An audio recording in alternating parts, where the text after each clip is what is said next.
On the 7th of April, 1836, in a room on Thomas Street in Lower Manhattan, a 23-year-old woman named Helen Jewett sat down at a mahogany writing desk to answer a letter. She would be dead within 3 days, and the 90 letters she kept in the trunk beside her bed would soon belong to the police, the newspapers, and history. The room she wrote in was on the second floor of a house kept by a woman named Rosina Townsend. It was not the room a New York reader in 1836 would have expected. The bed was mahogany and double. There were mirrors, framed pictures, a scrapbook of copied poetry, shelves of books. The desk held expensive paper and steel pens, and it held a woman who had been using both of them for several years. On this particular afternoon, the letter she was writing was to a young man named Richard P. Robinson. He was 19. He worked as a clerk in a dry goods store on Maiden Lane, and when he came to Thomas Street, he came under the name Frank Rivers. The women in the house had a nickname for him. They called him Pretty Frank, because he was young and dressed well and knew it. She had been seeing him for the better part of a year. The letter she wrote him that day contained a warning. It was phrased in the diction of a romantic novel, which was the diction she generally used. "You have known how I have loved," she wrote. "Do not, oh, do not provoke the experiment of seeing how I can hate." She sealed it and sent it. 3 nights later, on Saturday, the 9th of April, Robinson would come to her room in the ordinary way, and Rosina Townsend would let him in. Before she was Helen Jewett, she was Dorcas Doyen. She was born on the 18th of October, 1813, in Temple, Maine, or in Augusta, depending on which source you trust. Her father, John, was a shoemaker of modest means. Her mother, Sally, died when Dorcas was between 6 and 10 years old. Around the age of 12 or 13, in the middle 1820s, she was placed as a servant in the household of Nathan Weston, Chief Justice of the Maine Supreme Judicial Court. Girls from her circumstances were placed as servants often. What happened next was less usual. Judge Weston had a library. Dorcas read her way through it. She read Byron, Walter Scott, Washington Irving, and whatever else the shelves held that a servant girl was not expected to notice. She was also, at some point in that stretch, sent to Connie Female Academy in Augusta, which was the kind of school daughters of the family attended, and servants generally did not. At 16 or 17, she was sent away from the Weston house. A man was involved, though the sources of the period disagree on which one. One version had him a banker from Portland, another named the son of a local merchant, a third named Judge Weston himself. One Maine newspaper referred to him only by initials that some readers believed pointed to a bookseller named Harlow Spaulding, who denied it in print. What is known is that she moved to Portland, then to Boston, and that she stopped using her own name. The letters Dorcas would write across the next 4 years were found by a historian named Patricia Klein Cohen, page by page, more than a century after the fact. Most of them had been forgotten. That is more or less the work of this channel too. Subscribe if that is your kind of history. She had 3 names between Portland and New York. In Portland, she called herself Maria Benson. The name came from Gothic novels of the 1820s. Maria was a stock heroine of the form. Benson was a plain surname that sat quietly on top of it. In Boston, some months later, she signed a letter Helen Mar for the first time. Helen Mar is the beloved of a Highland warrior in Walter Scott's poem Marmion, which was published in 1808 and was one of the most identifiably romantic female figures in the English poetry of the early century. She had read it in Judge Weston's library as a girl. Now she was wearing it. In New York, around 1832, she settled on the 3rd name, and this one she kept, Helen Jewett. According to the Kennebec Journal, the Helen was for Helen of Troy. The Jewett was an ordinary New England family name that could be borrowed without much notice. She was not choosing the aliases of a fugitive. She was choosing names from the shelf, and each one was longer and more literary than the last. Maria Benson was a first draft. Helen Marr was a second. Helen Jewett, when she arrived at it, was the character she meant to be. She was writing a book about herself. The three names were the drafts of a protagonist. The scrapbook held her source material, and in the trunk beside her bed, by the spring of 1836, more than 90 letters formed the manuscript itself. By the time she wrote to Robinson, on the 7th of April, 1836, she had been living inside the third draft for about 4 years. She furnished it well and signed her letters in a hand that was recognizably hers and no one else's, an H followed by Jewett, though the newspapers and the police, and eventually the courts, would treat her name and Ellen and Helen as more or less interchangeable, which was another way of not paying attention. She had moved into the house at 41 Thomas Street shortly before her death. She had lived earlier in another house nearby, kept by a woman named Mary Berry at 128 Duane Street. Both houses served the same commercial function. Neither was hidden. The buildings were townhouses in the district south of City Hall, respectable in appearance, expensive on the inside. Rosina Townsend, 39, kept the Thomas Street house. She let in gentlemen callers at the door and knew most of them by sight. 9 women lived under her roof at the time of the murder. At the trial in June, 3 of the women who lived under the same roof, Rosina Townsend, Elizabeth Salters, and Emma French, described the room Helen kept there. The New York newspapers of April and May had described it too, in a level of detail that surprised even readers familiar with the trade. A double mahogany bed, mirrors and framed prints on the walls, shelves of books, called rare in one account, which in 1836 usually meant bound in something better than paperboards, a scrapbook of poems copied out by hand, and a writing desk holding paper of a quality unusual for the room, and pens and ink, and the trunk. It sat beside the bed. It contained her correspondence. The neighbors on the block, and other madams like Mary Berry and Mary Gallagher, 2 doors over at 120 Chapel, all knew Helen by sight. Her nickname on Broadway was the Girl in Green. She wore green silk when she walked, and Broadway noticed her, though the men who noticed her most closely wrote her letters, and one of them had been writing to her regularly for the better part of a year. The last 3 days of Helen Jewett's life are documented, up to a point, by the 2 letters we still have from that stretch. The first is the one she wrote on the 7th of April, or possibly the 6th. It is short, and it is addressed to Robinson, the line that would eventually be read out in a New York courtroom and printed on the front page of a New York newspaper, was near the end. "You have known how I have loved. Do not, oh, do not provoke the experiment of seeing how I can hate," Robinson replied. His reply is dated to just before the 9th. It is also short. "You are never so foolish as when you threaten me. Keep quiet until I come on Saturday night, and then we will see if we cannot be better friends hereafter." 2 things about these letters are worth noticing. The first is that they are literary in register, both of them. Helen was writing from inside the poetic vocabulary she had been reading since Judge Weston's library.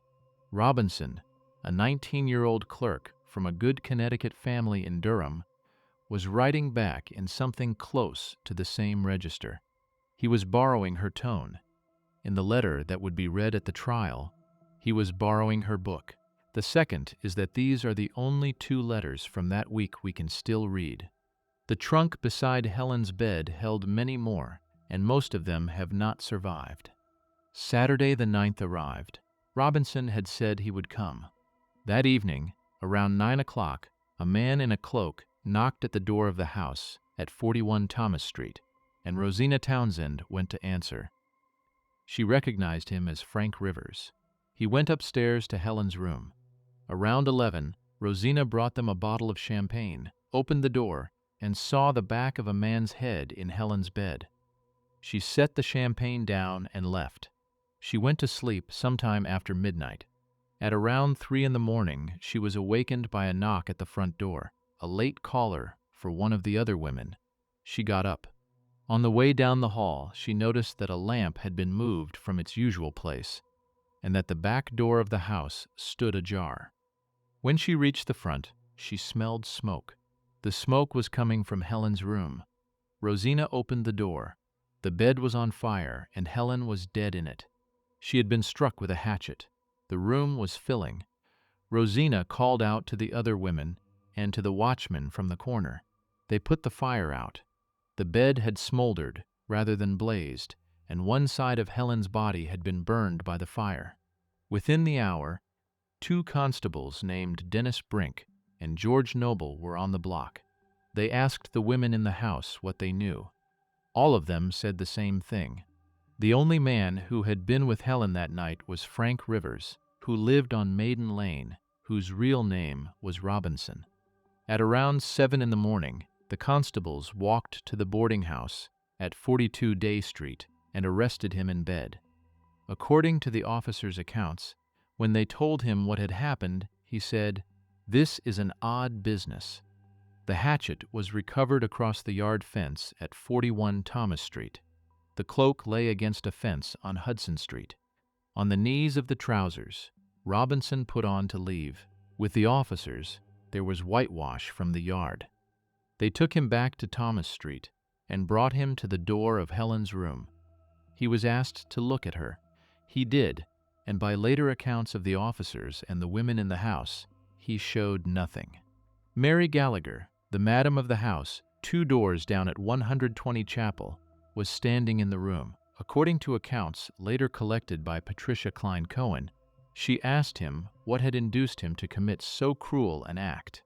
Robinson's answer, as recorded, "Do you think I would blast my brilliant prospects by so ridiculous an act?"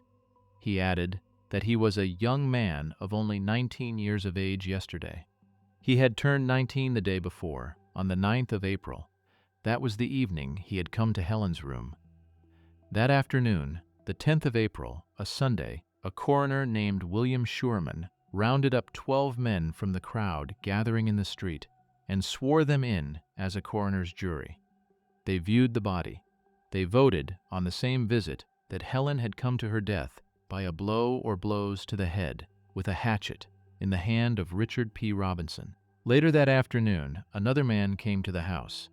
He was Scottish, 41, wiry, and 11 months earlier, he had started a 2-cent newspaper called the New York Herald. His name was James Gordon Bennett. He asked to be admitted to Helen's room for a private viewing. According to his own account, published 2 days later, the woman at the door hesitated. Bennett said what he would later print. "He is an editor. He is on public duty." She let him in. Bennett spent some time in the room. He went back downstairs, sat down at a desk, and wrote. The body, he wrote, looked as white, as full, as polished as the pure Parian marble. He wrote of the perfect figure, the exquisite limbs, the fine face, the full arms, the beautiful bust. The comparison he chose was the Venus de Medici. He could scarcely look at it, he told his readers, for a second or two, and it was the most remarkable sight he had ever beheld. He also wrote, in the same piece, that she was a remarkable character and has come to a remarkable end. The desk was still in the room, 3 feet from the bed. Helen had been writing at it 3 nights earlier. He did not describe the desk. He did not describe the scrapbook. He did not describe the trunk, or the books on the shelf, or the letters in the trunk, though the letters had already been impounded by the police that morning, and he certainly knew they existed. What he described was her body. The vocabulary was that of a classical statue. 10 days earlier, Helen Jewett had been writing a book about herself.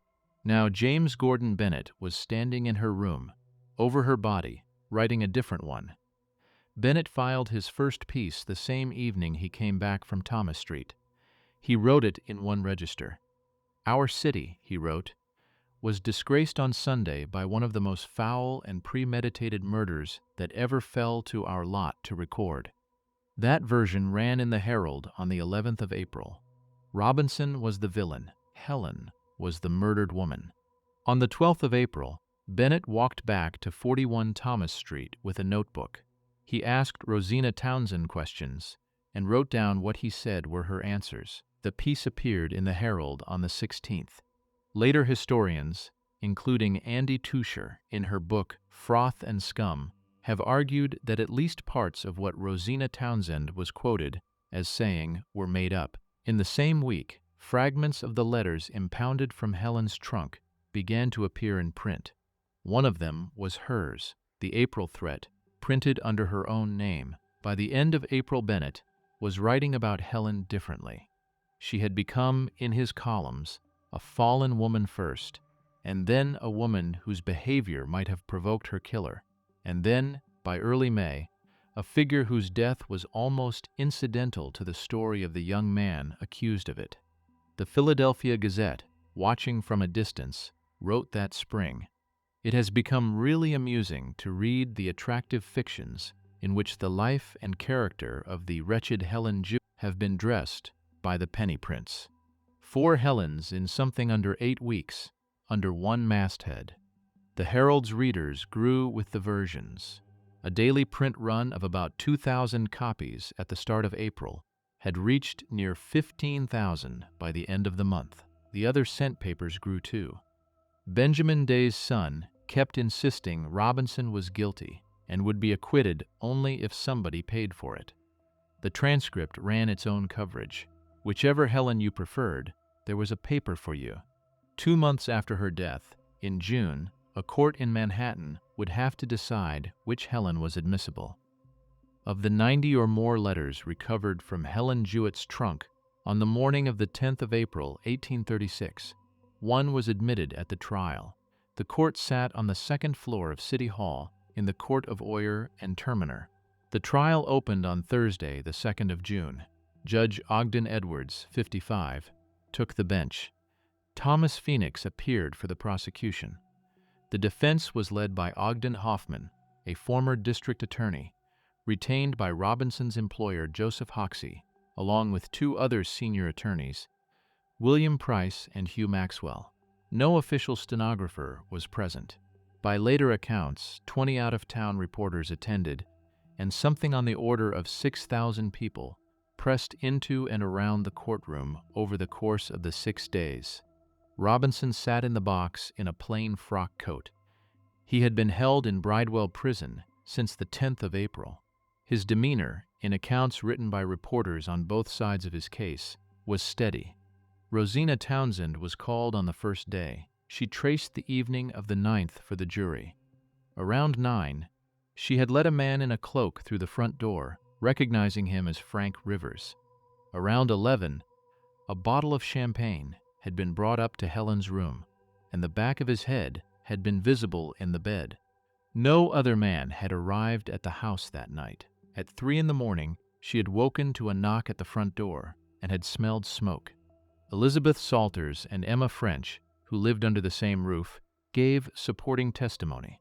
A 4th witness, Marie Stevens, would have testified that she had heard a blow and a stifled cry through the wall of Helen's room, and had seen a tall man in a cloak carrying a lamp in the corridor afterward. Marie Stevens was dead before the trial began. Some sources of the period called it suicide. Others called it something else. Her testimony was lost to the case either way. The prosecution then turned to the physical evidence. Thomas Phoenix laid the hatchet on the table before the jury. A piece of twine on its handle matched twine in the store of Joseph Hoxie. He produced the cloak which had been found against a fence on Hudson Street the morning of the 10th.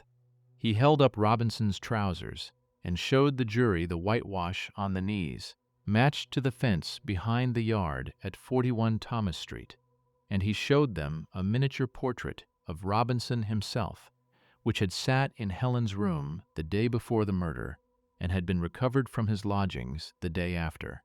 Robinson kept a diary. It had been seized at the boarding house on the morning of the arrest. It contained passages that his own defense did not want the jury to hear. The court held that no witness could certify the handwriting was his, and did not admit it. A pharmacist named Frederick Gorgas testified that a young man calling himself Douglas had tried to buy arsenic from him in the week before the murder, and that the young man, on later reflection, appeared to have been Robinson. That testimony was excluded as not relevant to the charge. The letters were the heart of what was excluded. The prosecution had 90 or so of them, in Helen's hand and in the hands of several other correspondents. The court admitted one. It was the letter Helen had written on the 7th of April, the one with the sentence about love and hate. The defense read it aloud to the jury. They argued that a woman who could write such a letter was volatile, threatening, and had probably provoked whoever it was who had done this. That whoever, they suggested, had not been the young man in the dock. The other 89 or so letters, in which Helen Jewett had been writing herself into existence over the course of 4 years, were not admitted. On the 6th day, at the close of testimony, Judge Edwards instructed the jury. Speaking in the plain register of law, he told the 12 men that the testimony of women employed in houses like the one on Thomas Street was not to be credited unless it was corroborated from what he called better sources, drawn from other quarters. Rosina Townsend, Elizabeth Salters, Emma French, and the dead Marie Stevens had just been ruled out of court by category from the bench. 12 men then retired to consider a verdict. The jury retired at midnight in the early hours of the 8th of June, 1836. The closing arguments had run 10.5 hours. Less than 15 minutes later, they were back. Not guilty. In the street outside the courthouse, young men celebrated the verdict in black cloaks and low black caps that had already had a name that spring. They were called Frank Rivers caps. On the other side of the street, women in white beaver hats trimmed with black crepe stood in a smaller group and did not celebrate. Benjamin Day's Sun, the following morning, wrote that it seemed impossible a loop could be found upon which to hang a doubt that the life of Helen Jewett had been taken by any other hand than Robinson's. The Herald wrote otherwise. There were rumors that the jurors had been paid, that Robinson's alibi witness, a grocer named Robert Furlong, had been paid too, that Furlong had taken his own life within a fortnight of the verdict, in remorse. The rumors were carried by only 1 or 2 contemporary sources and were never settled. None of them changed the outcome. Robinson was released. He collected his belongings, spoke briefly to his attorneys, and left New York before the end of the summer. Rosina Townsend, the woman who had opened the door to Frank Rivers on the night of the 9th, and had identified him again the next afternoon at the coroner's jury, remained in New York. Threats came through her own door across the summer. Her clients stopped coming. Within the year, she was selling off her furniture, and the house at 41 Thomas Street had begun to lose the women who had lived under its roof at the time of the murder. Robinson went to Texas. In 1836, Texas was still its own republic, having declared independence from Mexico in March of that year. Nacogdoches was one of the republic's older Anglo settlements, near the Louisiana border, and it was a place where a man could arrive with money and a new name and not be asked how he had come by either. In Nacogdoches, he stopped being Richard P. Robinson.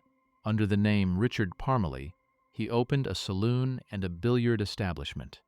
Later, the town elected him clerk of the county court. In 1845, he married. He bought land, and he bought people to work it. By the late 1840s, Richard Parmalee was one of the wealthier men in the town of Nacogdoches, owning enslaved men and women, keeping his wife's household, and by all local accounts respected. His death came in 1855. Traveling up country, he had contracted a fever on the return leg of the journey. The fever took him aboard a steamer on the Ohio River. According to Cohen's reconstruction, he was buried in a common grave. 19 when he came to Helen Jewett's room with a hatchet. He was 38 when he died on the Ohio. The 19 years between were, in the terms his community used, a good life. Helen Jewett had been writing a book about herself. She was interrupted. 4 other people finished it for her. The first was Bennett. The Herald's version of Helen was in wide circulation within a month of her death and stayed in circulation for the rest of the century. It was the version most 19th century readers carried in their heads if they carried any Helen at all.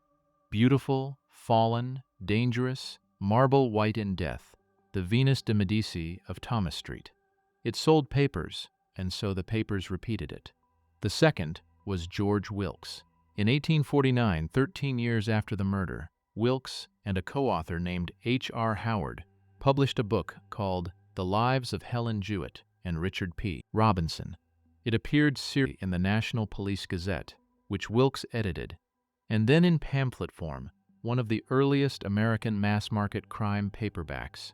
It invented dialogue and scenes. It gave Helen a boyhood suitor, a dead child, a stagecoach flirtation, and a series of romantic misfortunes she had not had. The Wilkes book fixed a version of Helen in popular memory, alongside Bennett's, for the better part of the next 50 years.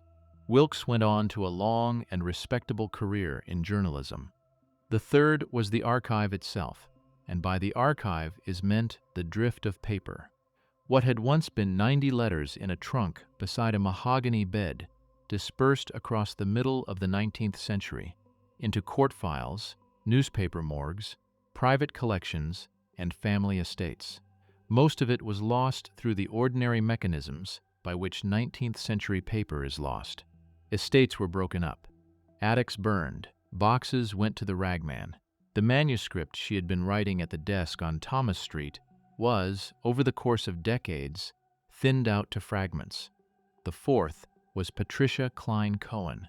Beginning in the 1980s, a historian at the University of California at Santa Barbara went into the surviving archives and began pulling Helen's letters back together, page by page, from the places Bennett and Wilkes had never looked. She published her book in 1998. It is called The Murder of Helen Jewett, and it is, more than any other document, the reason we can still read anything Helen wrote in her own hand. It appeared 162 years after the letter Helen sat down to write on the 7th of April, 1836. Cohen's Helen is closer to the one Helen was drafting. She is not identical. Most of the manuscript is still gone, and what is gone is gone. What Cohen recovered is enough to know that the woman writing at the mahogany desk in the room on Thomas Street was not any of the four Helens the Herald had published in the spring of 1836, and not the Helen George Wilkes had invented in 1849. She was the one who wrote the sentence about love and hate. She was the one who chose Helen Mar out of a book of poems in Boston. She was the one who signed her letters with an H. That is what we can still read. On the 7th of April, 1836, she had sat down at her desk and written, "You have known how I have loved, do not. Oh, do not provoke the experiment of seeing how I can hate." She was 23 years old.